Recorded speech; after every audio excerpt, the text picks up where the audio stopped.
Welcome to the Chinese Lore Podcast, where I retell classic Chinese stories in English. This is episode 48 of Investiture of the Gods.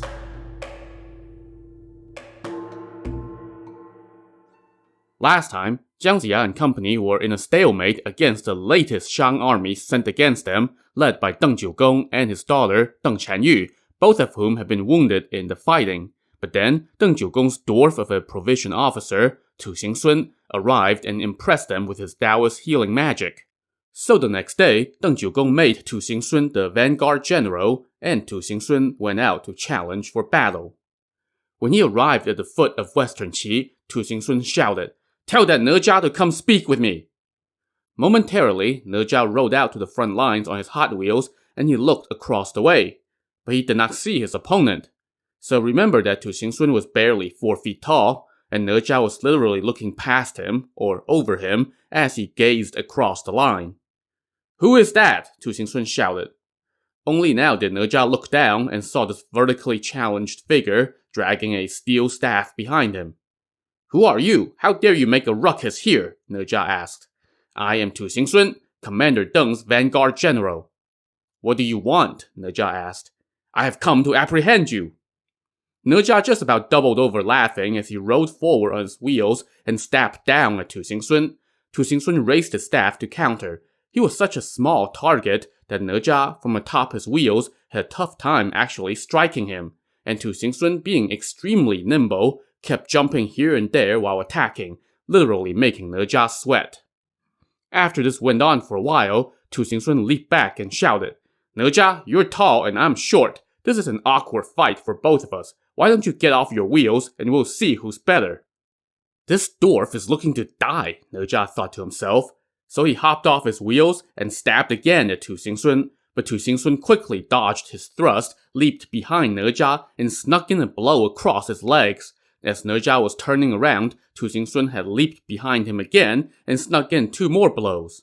By now, Ne Zha was getting frustrated and trying to use his universal ring. But Tuing beat him to the punch and unleashed one of the immortal bounding cords that he had stolen from his master when he went to join the Shang army. In an instant, Ne Zha was tied up, carried into the air, and dropped off in front of the Shang camp. Tuing now reported back to Deng Jiugong that he had captured Ne Zha alive, and a few soldiers carried in a bound Ne Zha and laid him flat on the ground. "How did you tie him up like this?" Deng Jiugong asked. "Oh, I have my ways," Tuing replied. Now, Deng Jiugong's first inclination was to execute Ne Zha for the pain that he had caused when he broke Deng Jiugong's arm, but then he thought, having captured one of the enemy's top generals, I should send him to the capital for the king to deal with, as a sign of respect to his majesty and to show off our army's courage. So he ordered that Ne Zha be locked up in the back of the camp for now, and then he offered Tuing wine to celebrate his victory.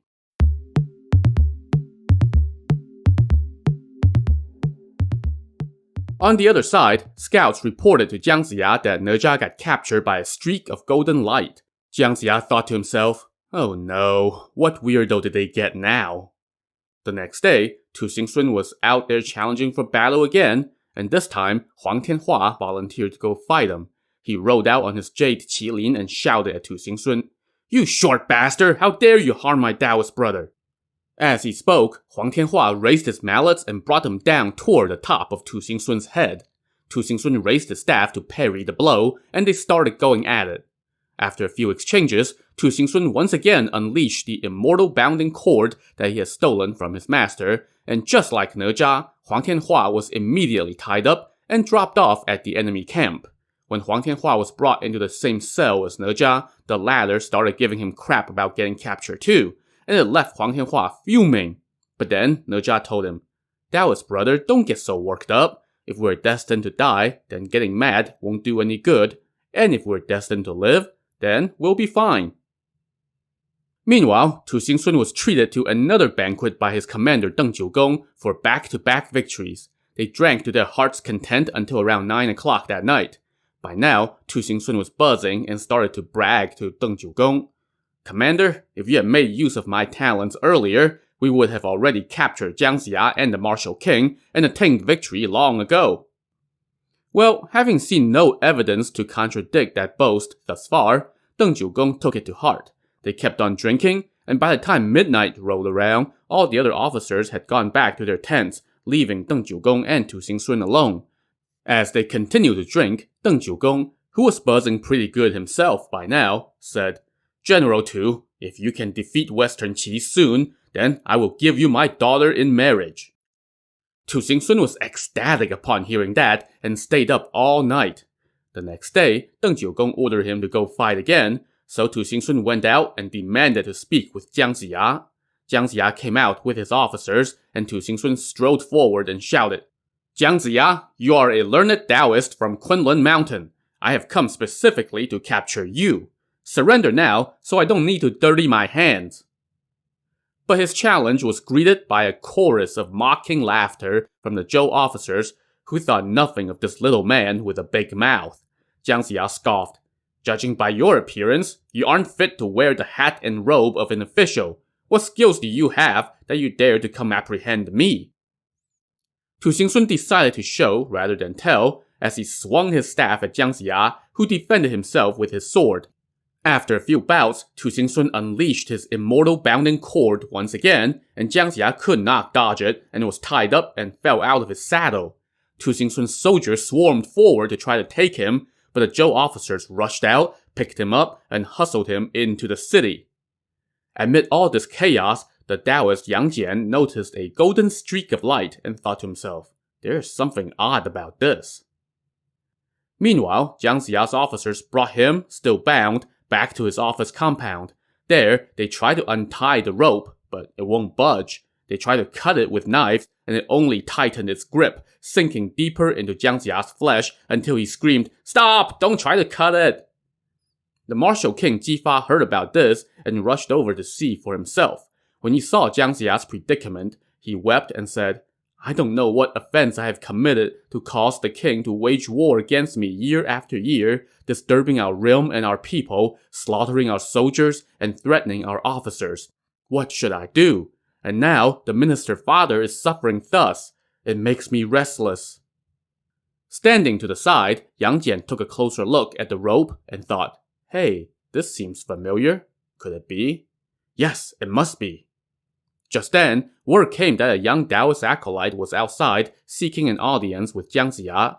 This turned out to be White Crane Acolyte, the attendant to the head of the Chan sect, Heavenly Primogenitor.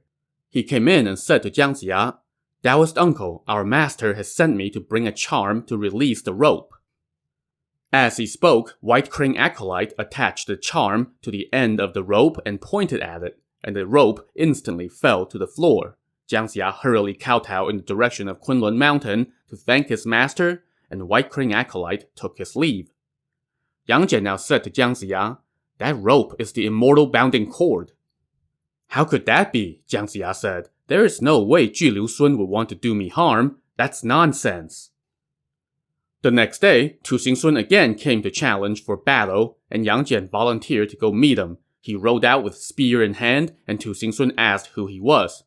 "What magic did you use to tie up my Taoist uncle?" Yang Jian said. "Don't you run." As the two traded blows, Yang Jian kept a close eye on Tu Xingsun's every move. After a few exchanges, Tu Xingsun again used his magic rope, and sure enough, with a streak of light, Yang Jian was all tied up. Tu Xingsun now ordered his soldiers to carry Yang Jian back to camp. As they approached the camp gate, they suddenly heard a noise, and all the soldiers carrying Yang Jian fell to the ground. Where Yang Jian had been, there was now just a big rock. Everyone was stunned, including Tu Xingsun, who fell into silence. Just then, they heard Yang Jian shouting from nearby, "You scoundrel! How dare you try your dirty tricks on me!" As he spoke, Yang Jian galloped toward Tu Xingsun and stabbed at him, and Tu Xingsun countered with his staff. As they were tangling, Yang Jian suddenly summoned his sky-barking hound, and as soon as Tu Xingsun saw this, he turned and vanished from sight. With someone like this on the Shang side, victory will be hard to come by, a stunned Yang Jian said. He now returned to the city. Jiang Ziya saw a look of worry on his face and asked why. Yang Jian replied, "Western Qi has encountered yet another obstacle. That Tu Xingsun is skilled at fast travel via the earth element. What can we do? We must be on guard against it, but how? What if he sneaks into the city? How can we prepare against that? It's really that bad? Jiang Ziya asked. When he tied you up the day before, I recognized that he was using the immortal bounding cord, Yang Jian explained. And today, I let him tie me up, and I had a close look and confirmed that it was indeed that magic rope. Let me go to Dragon Squeezing Mountain and ask Liu Sun about it. But before we can worry about the long-term problem, we must first guard against him coming into the city, Jiang Ziya said. Meanwhile, in the Shang camp, Tu Xingsun reported back to Deng Jiugong, who asked how the fight went. Tu Xingsun recounted his clash against Yang Jian, and Deng Jiugong said, I hope we can sack Western Qi soon and return in victory, so that your great service would not be in vain. Tu Xingsun now thought to himself, why don't I sneak into the city tonight and assassinate Jifa and Jiang Ziya? Then success would be ours immediately, and I can get married. What a great thing that would be. So he said to Deng Jiugong, Commander, no need to worry. I will go to Western Qi tonight and bring back the heads of Jifa and Jiang Ziya and take them back to the court. Without their leaders, the forces of Western Qi will naturally dissolve. How would you get into the city? Deng Jiugong asked. My master taught me fast travel skills that allow me to cover great distances. Entering the city is no problem. Deng Jiugong was delighted with this plan and bestowed more wine on Tu Xingsun.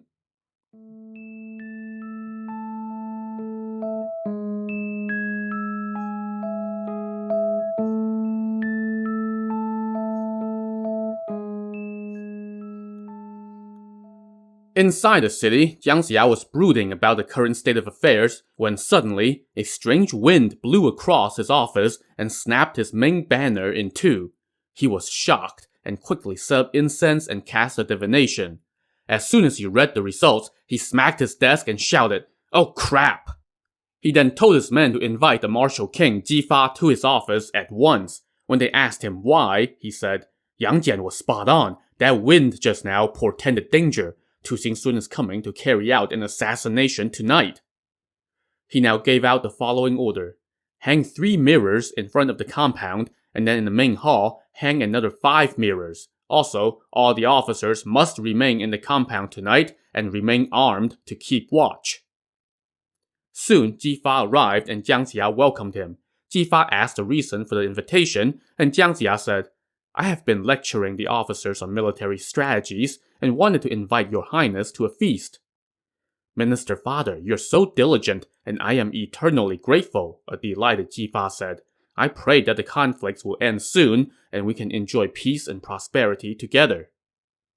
Jiang Ziya now ordered the attendants to set up a feast, and as they drank, he only discussed the affairs of state and made no mention that Tu Xingsun was coming for somebody's head tonight.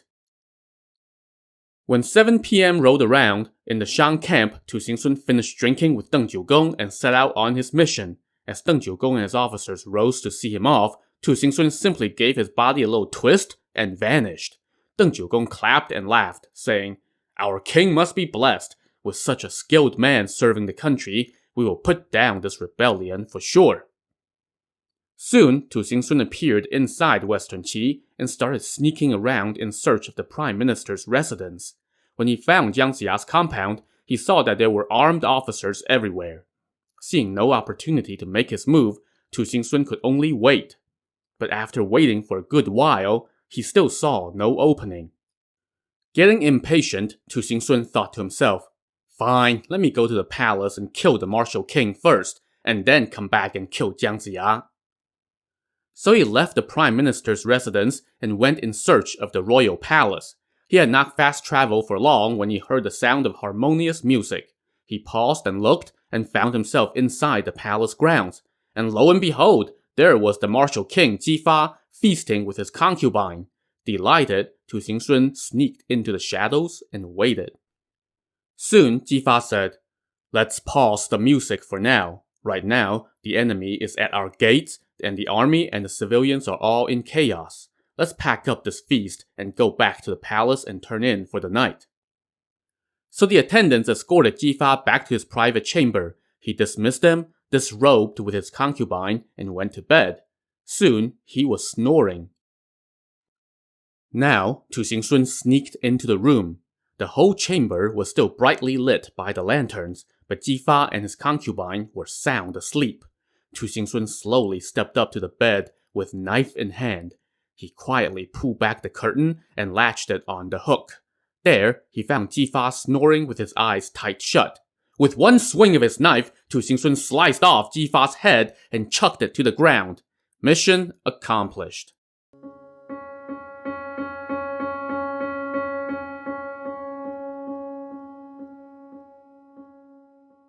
Now, Tu Xingsun turned his sights to Jifa's concubine, who was still sound asleep. But instead of murderous intent, he was gazing at her with, well, something just as vile. Her face was like peach blossoms, and he could smell a fragrance coming from her. "Who are you? How dare you sleep here so soundly?" he suddenly barked. The concubine startled awake and asked with shock, "Who are you? What are you doing here at night?" "I am none other than Tu Xingsun, the vanguard general of the Shang army. I have already killed the martial king. Do you want to live or die?" "I am but a woman. There is nothing to be gained from harming me," the concubine pleaded. "Please take pity and spare my life. If you don't think me too ugly, you may take me as a concubine, and I will serve you and would never dare to forget your kindness." Alas, Tu Xingsun apparently had no problem accepting an offer of sexual favors from the woman that he's holding at knife point. He said excitedly, "Since you are willing to make merry with me like fish and water, then I will spare you." The concubine's face broke into a huge smile, and she immediately entreated him to help himself. He quickly disrobed and jumped into bed. But just as he was about to pull the concubine into his arms, she suddenly grabbed those arms and twisted them behind his back. "Hey, honey, not so rough!" Tu Xingsun shouted as he grimaced in pain. "You scoundrel! Who do you think I am?" came the reply. Tu Xingsun turned and was astonished to find not the concubine, but Yang Jian, holding him by the arms. This whole thing had been a setup. The real Jifa was safely under guard in a secret room in Jiang Ziya's house, while Yang Jian literally lay in wait. Yang Jian now shouted, "Men, seize him!" And a swarm of soldiers poured out. Tu Xingsun was stark naked and had his arms pinned by Yang Jian, so he couldn't even struggle and was easily captured. Yang Jian now headed to Jiang Ziya's residence, carrying Tu Xingsun under one arm and keeping his feet from touching the ground so that he couldn't use his fast-traveling prowess to escape. Jiang Ziya was delighted when his men announced that Yang Jian had captured Tu Xingsun, and he summoned Yang Jian in. When Yang Jian came in, Jiang Ziya saw him with a stark-naked man tucked under his arm. "Congratulations on your great service in capturing the enemy," Jiang Ziya said. "But why are you holding him like this?" "This man is skilled at fast traveling via the earth element," Yang Jian said, keeping a tight hold on his prisoner. "If I loosen my grip, he could get away." "Take him outside and execute him," Jiang Ziya commanded.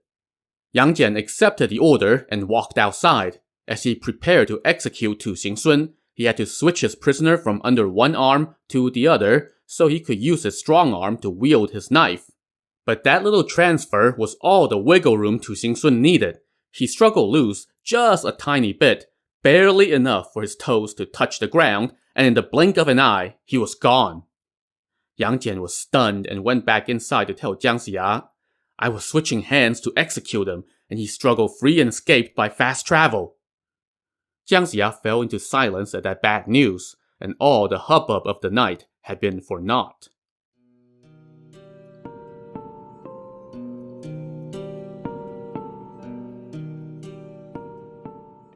Over in the Shang camp, Tu Xingsun quietly sneaked back into his tent and put some clothes on. He then went to the command tent where Deng Jiugong asked him how his mission went. "Jiang Ziya was on high alert, and I couldn't find an opening to make my move," Tu Xingsun said. "I waited until dawn, but had no choice but to come back empty-handed." Deng Jiugong had no idea about the specifics of the night, so he just let the matter drop. Meanwhile, inside Western Qi, Yang Jian went to see Jiang Ziya and said, "Let me go to Dragon Squeezing Mountain and find out that Tu Xingsun's origins and the whereabouts of the immortal bounding cord." "But Tu Xingsun might strike again while you're gone," Jiang Ziya said. "Don't delay, this is urgent." Yang Jian now set off for Dragon Squeezing Mountain, but on the way, he landed on a different mountain by mistake. This was another one of those otherworldly settings that you would expect an immortal to call home. He heard the calls of apes and cranes among the ancient pine and cypress forests, while streams of clear water flowed quietly and a sweet fragrance filled the air. Following a path through the thick forest of old pine trees, Yang Jian came upon a bridge.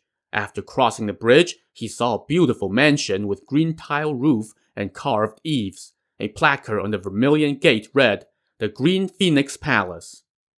Yang Jian was admiring the scenery when the red doors opened, accompanied by the call of cranes. Several pairs of acolytes, each carrying large fans or banners, came out. In the center came a female Taoist dressed in a red robe with white crane print. She was flanked by 8 young girl acolytes. Yang Jian hid in the woods and waited for this procession to pass, but the female Taoist suddenly said to her acolytes, "Is there someone hiding in the woods? Go take a look." As one of the girls approached, Yang Jian had no choice but to go forward to greet her. "Taoist sibling, I mistakenly stumbled upon this mountain. I am Yang Jian, a disciple of Master Jade Tripod from Jade Spring Mountain. I was on my way to Dragon Squeezing Mountain on a mission for Jiang Ziya, but landed here by mistake. Please relay this to your mistress for me, as I dare not speak to her in person." The girl walked out of the woods and told the female Taoist what Yang Jian had said. The lady said, "Since he's a disciple of Jade Tripod, please ask him to come see me." So Yang Jian had no choice but to approach and greet her. The lady asked him where he was going, and he said, "Tu Xingsun and Deng Jiugong are attacking Western Qi. That Tu Xingsun is skilled at fast travel via the earth element, and he nearly assassinated the martial king and Jiang Ziya yesterday. I'm on my way to find out his origins so as to devise a way to capture him, but I accidentally landed here and could not avoid bumping into you." The lady replied, "Tu Xingsun is Juliu Sun's disciple. If you can get his master to help you, then you will succeed. When you return to Western Qi, relay my respects to Jiang Ziya. You may go at once." Yang Jian bowed and asked the lady for her name. She told him, "I am none other than the daughter of the Jade Emperor of Heaven, born by the Golden Mother of the Jade Pond. One year, I was supposed to serve wine at the annual Longevity Peach Banquet, but I failed to follow proper etiquette, so I was exiled to this Green Phoenix Palace on Phoenix Mountain.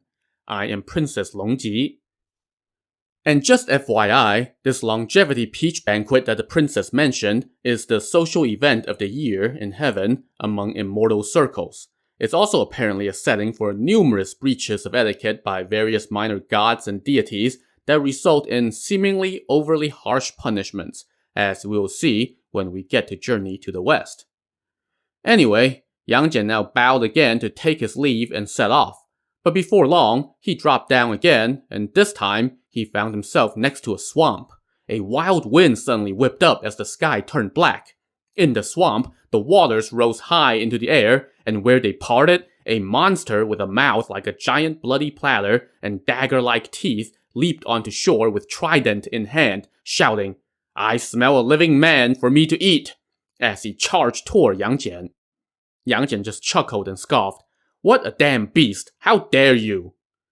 He now raised his spear to fight the monster. After just a few exchanges, Yang Jian lifted one hand and summoned thunder. That scared the creature into turning around and fleeing, but Yang Jian gave chase. The pursuit took him to the foot of a mountain, where the creature quickly ducked inside a cave. If you had run into someone else, they might not follow you in, but you ran into me," Yang Jian laughed. "No matter how big a hiding place you've got, I'm coming in after you." He now chanted an incantation and entered the cave. It was pitch black inside, but Yang Jian now opened his third eye, which emitted a bright glow and lit up the darkness. This was a huge cave with no other way in or out. Yang Jian looked around, but saw no creature. Instead, he saw something gleaming in the light. It was a 3-pointed saber sitting under a bundle. Yang Jian picked up the saber and the bundle and walked out of the cave.